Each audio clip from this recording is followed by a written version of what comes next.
आंकड़े बता रहे हैं मूड ऑफ द नेशन जो हम साल में 2 बार करते हैं, उसमें सीट प्रोजेक्शन 2024 के लिए क्या कहता है।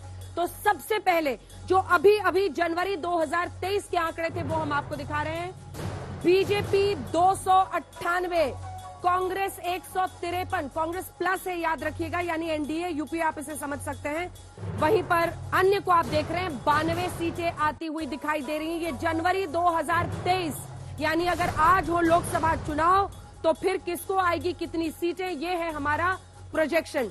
अगस्त 2022 पे चलते हैं, जो हमने पिछले साल किया था, तब बीजेपी प्लस को 307 सीटें आ रही थी, यानी 5 सीटों की गिरावट है मूड ऑफ द नेशन के 2 सर्वेस के बीच में। वहीं 125 सीटें कांग्रेस प्लस को आ रही है और अन्य को यहां बहुत बड़ा हिस्सा 111 का आता हुआ दिखाई दे रहा है।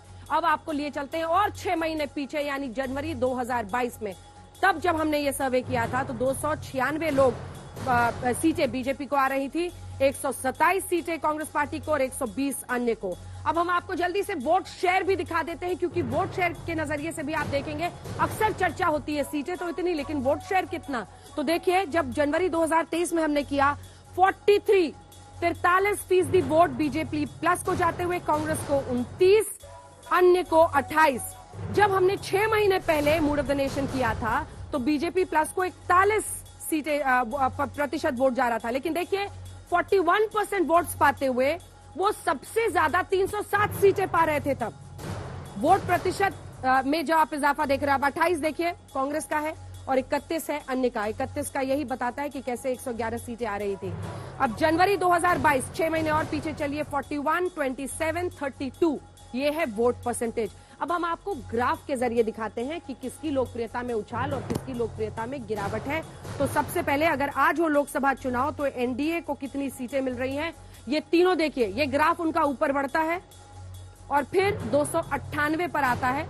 296 से तो ऊपर है लेकिन 307 से नीचे है। अब यूपीए का आपको दिखा देते हैं, तीनों ही mood of the nation surveys में यूपीए का आंकड़ा कहां पर कैसे आगे बढ़ता हुआ दिखाई दे रहा है। तो यहां पर आप देखिए 127 से 125 पे आते हैं, लेकिन फिर 153 पर, 153 पर वो पहुंच जाते हैं, 150 से ज्यादा। अब हम आपको दिखा दे रहे हैं वोट शेयर भी, ताकि वोट शेयर के नजरिए से भी आप ये देख सकें। वोट शेयर में भारतीय जनता पार्टी के एनडीए समझिए इसे 41, 41, 43 इजाफा हो रहा है।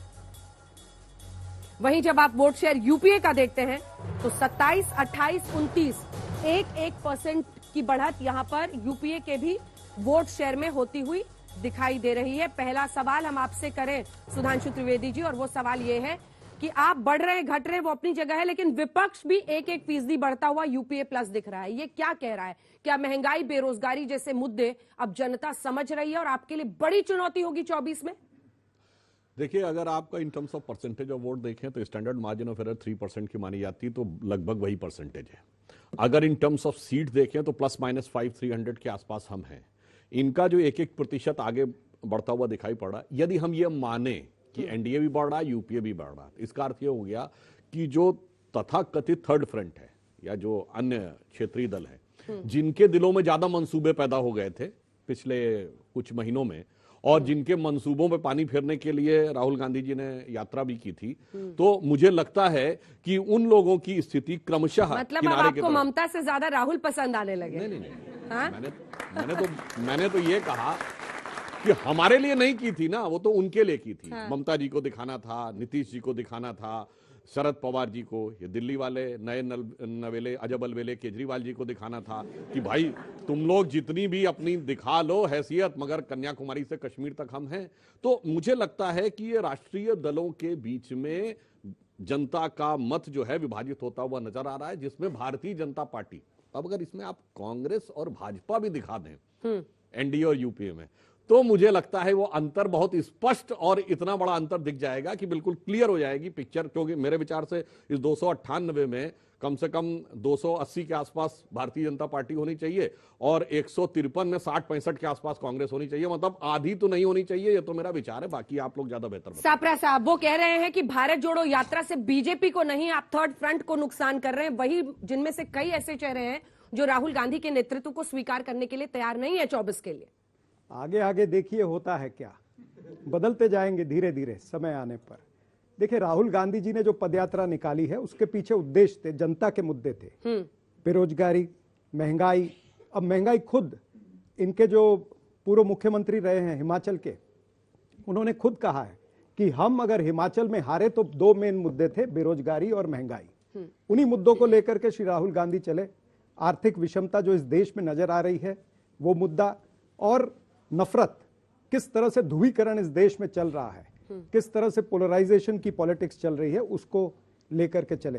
तो ये जो मेन मुद्दे हैं, जो जमीन से जुड़े हुए लोगों के मुद्दे हैं, जो लोगों की वहां पर मांग है कि आज युवा अगर यहां भी बैठा है तो अधिकतर युवा उसको नौकरी नहीं मिल रही है। हालांकि कोई इंजीनियर बन गया है, कोई डॉक्टर बनने की कोशिश पे है, लेकिन उसको नौकरी अगर लेने जाना है तो उसको कतार में खड़ा रहना पड़ता है या फिर पकोड़े तलने जाना पड़ता है। तो इन सब मुद्दों को लेकर के जो राहुल गांधी चले हैं, इसलिए आपको 153 सीटें जो यहां पर नजर आ रही हैं, और समय आने से आधा ही है 153, हाँ तो आधे से बढ़ेगा ना, समय है।